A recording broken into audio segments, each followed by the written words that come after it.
Good afternoon. I'm Jeff Branson here with SparkFun. Welcome to our second in a series of webinars on visualizing data. Today we're going to cover a couple of simple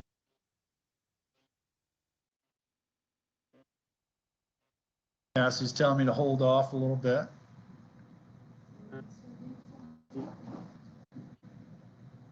Getting some funky audio. Oh, that's one. So Cassie's adjusting our audio levels here. If you'll bear with us while we get things dialed in a little bit.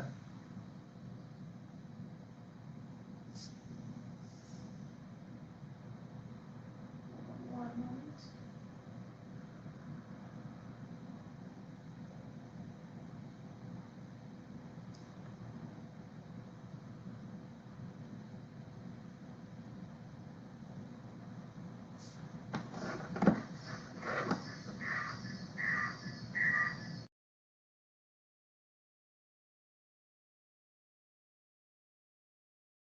Talking just to see how the audio's going. Now we're back. All set.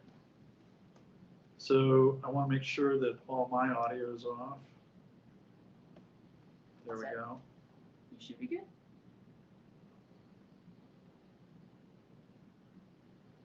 Just turning everything down here. No worries, Jeff. I got you. Great. Okay. So again, welcome. Thanks for joining us in this webinar on basic data visualization. So today I'm going to be working with the ubiquitous Arduino microcontroller. This Arduino has been set up to read a potentiometer. I've got a basic potentiometer circuit in here. Maybe when you do yours, you're going to pick something different, but for purposes of illustration, this should serve us pretty well today. I'm going to go through, I'm going to use the built-in examples in processing in Arduino to start with, and then we'll show passing simple data into Python after that. So I'm going to get started. I've got my Arduino program open on my laptop, and I'm going to go to File, Examples, and if I go down to Communication, third on the list is a sketch called Graph. I'm going to open Graph. So one of the little known things about Arduino is that it actually came out of the processing language. So processing came first. It was done at MIT in the early 2000s. And a grad student looked at processing and said this would actually make easy work of programming microcontrollers, and that's what Arduino is. So the ability of Arduino and processing to talk to each other is pretty extraordinary. And built into the Arduino is a graph sketch. Now, if we look at the constituency of the graph sketch, it's fairly short. And if I scroll back up, it's really only a few lines of code. A serial.begin statement in setup, and then in the loop, a serial print statement for the analog read on pin A0. So I'm going to set my microcontroller up. I'm on an Uno, Genuino Uno, SparkFun Red Boards program as a Genuino Uno. I'm on COM14. This all looks good. I'm going to hit my upload button. I get my scripts. My data goes across. I'm at 9600. I'm going to open my serial monitor. I'm going to test my circuit. And if you can see, I've got a range of values between 0 and 1023. And this is the standard expectation out of this circuit. That's great. Pretty simple, pretty basic stuff. Underneath this in the graph sketch is actually a commented out section of two code examples. And the top code example is processing, and then below that is max MSP. I'm going to use the processing code, so I'm going to go in and grab all of the processing code. And I'm going to go all the way down to the comment line above where it says max MSP V5 patch for this example, and I'm going to Control-C, copy that code. Next, I'm going to go to processing. And if you haven't explored processing, I hope this is a great window in for you. Processing is an amazing language. It's free. It's been used in education for decades. It is very easy to use, easy to graph. There's some great documentation out there. I'll plug Derek Runberg's book on processing because it's near and dear to my heart, and I believe it's a really, really great text. But I'm going to paste the processing code into this processing sketch, Control V, and then I'm going to take out my comment characters because they're going to mess stuff up. So one at the bottom, and then one at the top.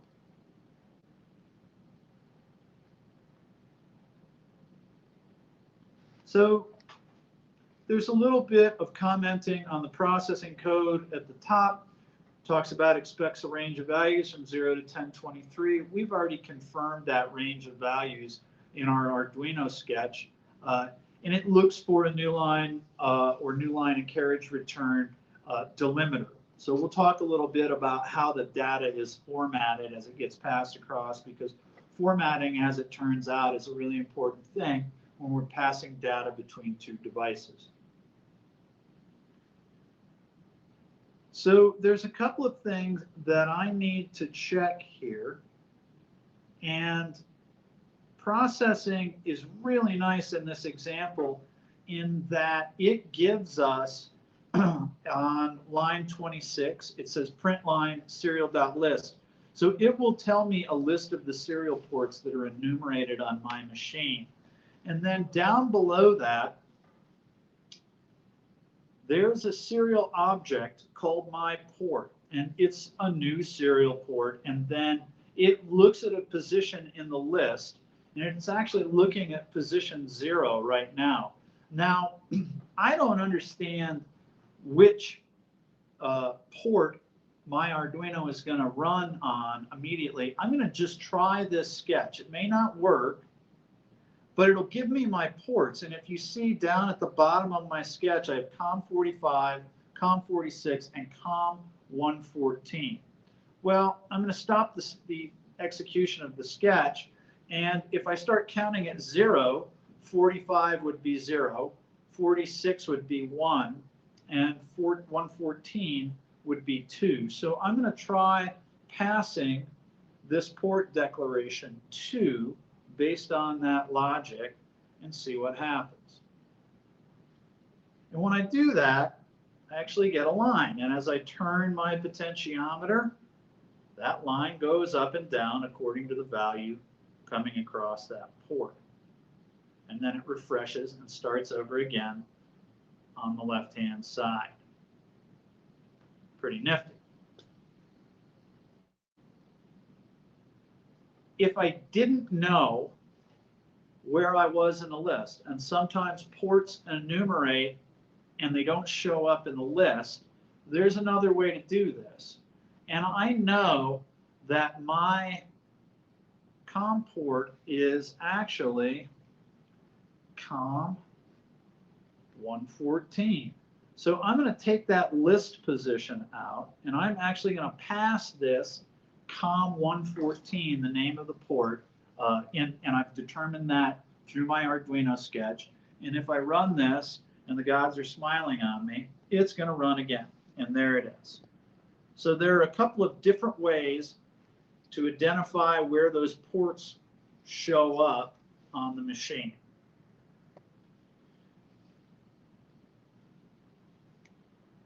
Now, I want to look a little bit at what's going on in this sketch, and I'm going to kind of hack into it a little bit. This, in the line below the object, the my port buffer until looks for a new line character. And every time it sees that new line character, kind of chops everything off, and it reads what's in between there. And that's the variable that I'm populating based on where the new line characters are. Sets the background to 0, and if you recall from seeing the sketch, the background is black, which is the value 0 passed to the background function. We then determine a stroke, and that stroke is actually that purple color defined by a red, green, blue value passed to the stroke command. We then draw a line based on the height and the height minus the in byte, which means because processing originates in the upper left-hand corner, we're actually subtracting in byte from the height. We're giving it a negative value so that we're really drawing this thing in reverse because our 0, 0 point is the upper left-hand corner.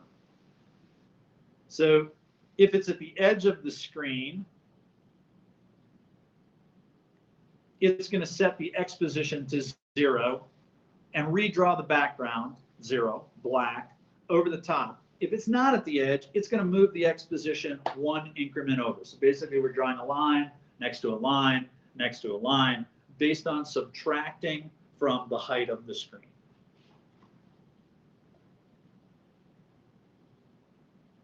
So underneath here, we have a serial event, and this is the real meat in our meat and potatoes right here. So the serial port grabs that serial object that we created, and it creates a string variable called inString, and it says set that equal until myPort.readString until you see a new line. So it basically pulls everything in until it sees a new line, and it stuffs it into that string variable called inString. If there's something in there, if inString is not null, if it's got something in it, trim inString takes any white space off. So any character values that don't mean anything to us, it trims them off and it throws them away. Then it creates a new it uses a new variable called inByte, and it sets it equivalent to a float casting of the inString string variable. So basically it takes inString and jams it into a number, a floating decimal number. It prints it down, and if you see at the bottom of my screen in the console, it's actually printing out the variable that's coming across. And then we take inByte and we map inByte from 0 to 1023 to 0 to the height of the screen. So it doesn't matter how big I make that window, I'm using that mapping function to match whatever the height of my window is. So the map function comes in really, really handy here. Now, one of the things that I can do is I can actually comment out this line, and I have an inByte variable that I can do something interesting with. So rather than draw our standard graph, I'm going to do a different visualization. I'm going to give you some options to play with. And I'm going to say, I'm going to take an ellipse, and I'm going to pass that ellipse. It's going to be an X value and a Y value. And up here in my size, I'm 400 pixels wide by 300 pixels deep. I'm going to change those values because I want a really groovy visualization coming out of this. I'm going to double those. So I'm going to double the size of the window. I'm going to go to 800 by 600. And I know that half of 800 is 400.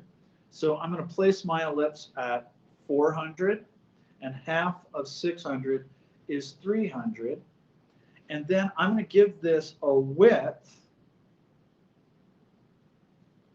So I'll have X position, Y position, width, and height. I'm going to call the width inByte. So I'm taking that inByte variable and I'm plugging it into drawing this circle.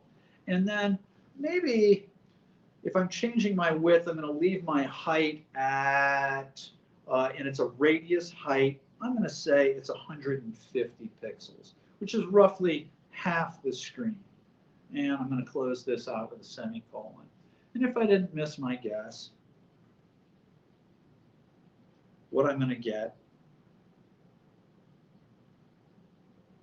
oh, and I haven't stopped drawing my line yet. So my line's over the top of this. I want to take my line code out of here.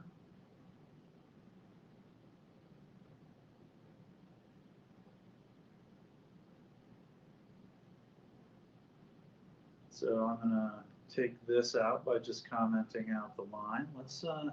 And I'm going to fill this with color because that'll make it a little more visible. Say fill. And maybe just to start out, I'll grab it and call it a random value between 0 and 255. And I'll close that out with a semicolon. And I'll run that again.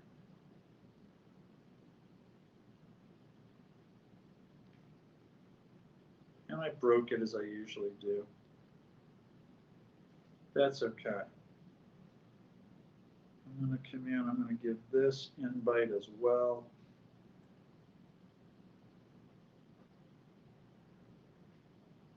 It's camel cased. And find out where, okay, I'm going to take out the X and Y positioning because I believe that the background comment in there is drawing over the top of my code. So one of the things that I like to do in a classroom setting is fail in front of people so you see what it looks like to actually kind of go back and figure out where something didn't go right. I had a balloon launch last weekend. I'm a big high altitude balloon guy. And the balloon got about 50 feet off the ground. One of the balloons popped, and it promptly went into a lake. And my friend who was launching with me said, "No, no, no." I was really upset. And she said, "No, no, no. It's good because I learned what it looks like when things don't go right." And so failing for people is, I believe it's a gift. At least that's the story I'm telling myself. So I'm going to take out that whole if statement. I'm going to give this a shot. I'm still not getting what I'm looking for here. Oh, there's my background 0 right there. And I think that might be, okay, draws this in setup. That should be first.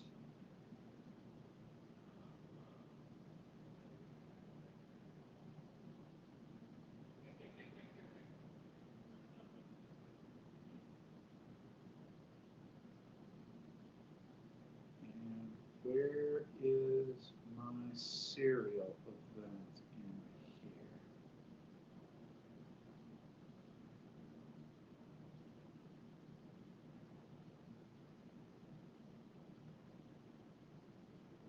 So I'm going to take this line and I'm going to change this to ellipse. Run this. There we go. We're starting to get something there. Okay, a little slow because I'm screencasting, but you can see that it's actually changing this into an ellipse. I'm going to take the stroke out of here, and I think I'm going to grab my fill command, drop it in up here.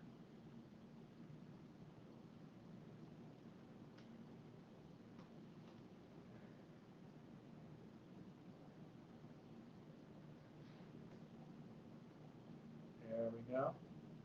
And what I might do is actually go into my fill command, copy that random number,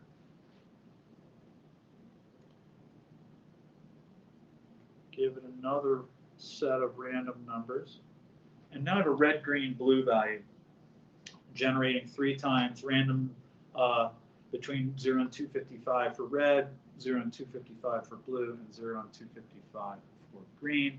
I'll hit start and stop again. And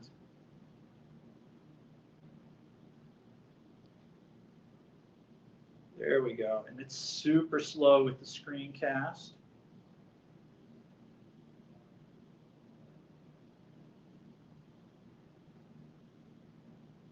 But you'll see it change on the screen. And I'll put this code up on the link that's provided for what we started with the microbit workshop, which is bit.ly/databizmb, which is the same link we used last week. Megan, are we okay with that? No questions. Okay, great. So we'll put that up in there. Cool. So I'm going to hit stop on that. Now, one of the things that's handy is to be able to see in the console what your print values are. I use that a lot to troubleshoot this stuff to see if I'm actually getting data across there, to print the serial ports, to confirm that the data that's getting passed back and forth is actually getting passed back and forth. What I want to do is actually move out of processing really briefly and take a look at what it's like to pass stuff to Python. So in the document there, I'll share all this code for Python.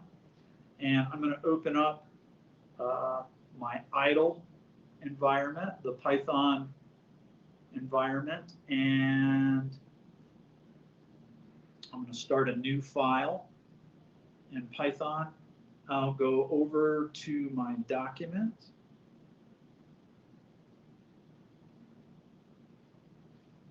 And I'm going to grab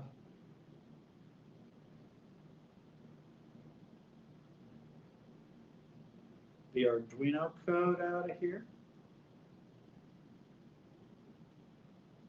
Right down where it says end Arduino code. Oh, my email. Thanks for joining. Plug that all into an Arduino sketch. And it's the same stuff that we used in Graph, but I want to, kind of be good about modeling what I'm doing. I'm going to upload this code and blank, blank, blank, blank, blank, blank, flash, flash, flash. I want to confirm this in the serial monitor. There's my rolling set of values in the serial monitor. Excellent. Go back to Python.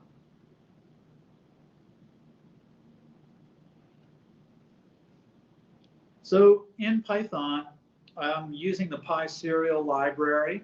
You can see from the start of the Python code at the top. And Cassie, I'm going to stop. How are my font sizes visible and clear on the screen? Great. So I've imported the serial module at the top. I've imported the time module, and I've imported the turtle drawing program on here. Now, I'm going to work backwards with this code. I'm going to take out some extemporaneous stuff here. And my if statement is not necessary right now. I'm going to highlight all of this and use my formatting options to comment out that, like Python for that. So after my declarations, I've declared a serial object, serial.serial.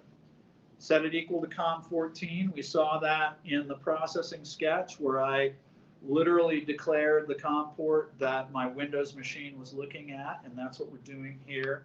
I've declared a data speed, a baud rate, and that's 9600 bits per second. That's reiterated at serial.baud rate underneath. I've set an initial X coordinate to go to -50, so 50 pixels over.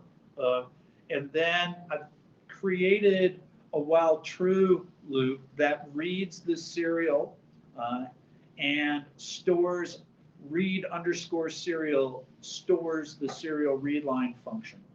Then I take a payload variable, and in that I take the read serial object and I strip the white space off, the same that we did in processing. And then finally I create a variable from payload called chord that decodes everything into UTF-8.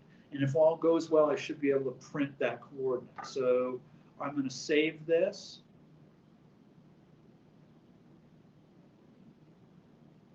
I'm going to go to run module.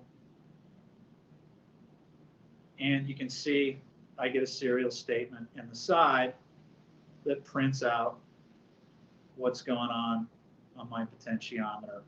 And there's a Python turtle, there's a turtle window associated with this. So I want to get that turtle window doing something. And what I'm going to do is quit out of this. Shut the turtle window down. I'm going to go back over here and take a look at the code that we first opened up. Now, I reduced this sketch in complexity in order to just show you how to troubleshoot what's coming across the serial connection. And we know we're getting data across the serial connection.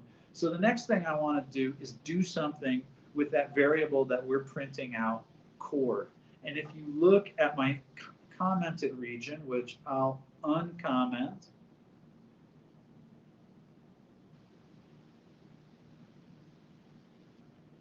I've got an if statement in the line underneath print the variable chord. It says if chord is not equal to none. So kind of a double negative there. If chord is not equal to none. And I could make some disparaging hillbilly comments about the grammar of this in Python. Forget it. If chord is not equal to none, then I'm going to take chord and I'm going to stuff it into an integer variable. And you see the line below, if chord is not equal to none, I hard cast that into an integer variable. And then I take the turtle.setY and the turtle.setX, and we've already seen at the top that I set my X chord to -50 at the top. I'm setting my Y chord equal to whatever chord is. So, and then I'm incrementing X chord. So if I hit save on this, and I go to run, and run module, as soon as I start, it takes off, and of course, the variable goes all the way to the top most immediately. So maybe what I'll do is actually, because it's 378, it just goes right off the screen right away. So maybe I'll go back into my code. I'm going to shut this off. Control-C to keyboard interrupt the execution of the Python program. I'm going to go back here, and chord is really big. It's 300 right off the bat. So the first time we open that up and it takes a serial read, it goes straight off the screen. So maybe I take int chord and I divide it by 100.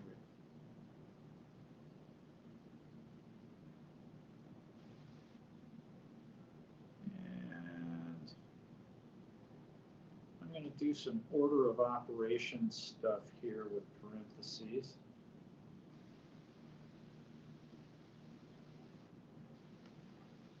Control S, save this, hit run.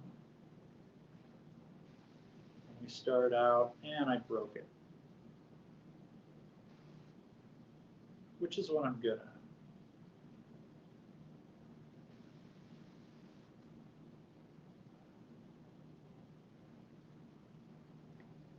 So I'm going to keyboard out of this. Now, one of the problems that we're having is that this is reading something that's not a whole character, so it can't actually find a readable number. So what I'm going to do is take out this divisor right here and move it to another place in the program. And I'm going to say set Y to chord divided by 100.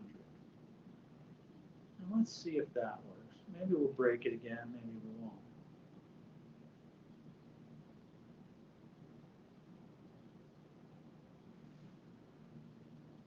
Oh, doesn't like that either.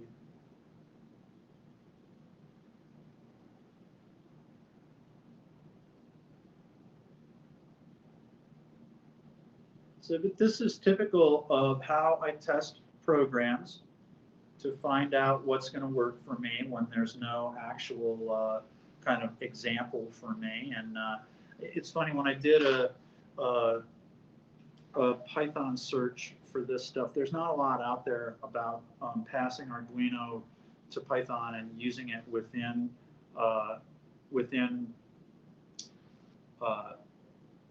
the Turtle implementation. And Turtle, if you're working in the classroom, is a really great way to get kids working with Python right off the bat. I'm going to change my order of ops here and do divided by 100 and see if that doesn't give me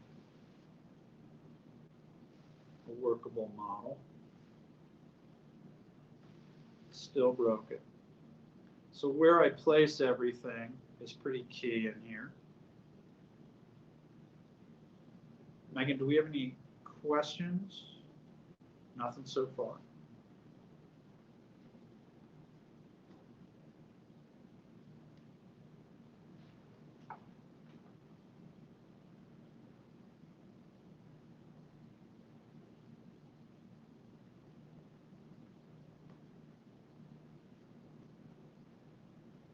So I'm going to try dividing this out up here.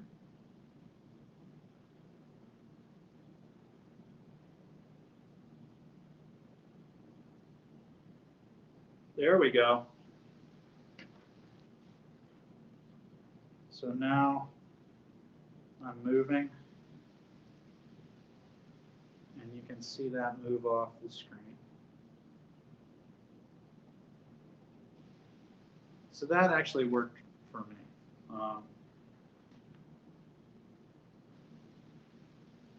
Questions? Nothing. Okay, great.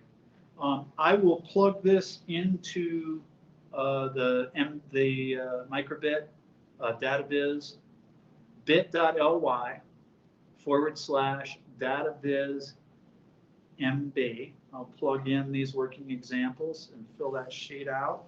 And if you have any questions, feel free to email us. The other thing is, Megan, I'm sorry, PD classes. We have 3 professional development sessions this summer that may interest you. The first week of July, second week of July, we are in Bronxville, New York to do a week-long Raspberry Pi class. The second week or the third week of July, we are in Boulder, Colorado, right here at SparkFun World headquarters to do a full week of microcontrollers using the Arduino. And then the fourth week, we are in Portland, Oregon for a week-long session on the microbit with Derek Grunberg, and I may be joining for that depending on what the attendance looks like. So I want to thank you for joining me this afternoon for this webinar. And again, if you have any questions, let us know. We thank you for your time and hope you enjoy your afternoon.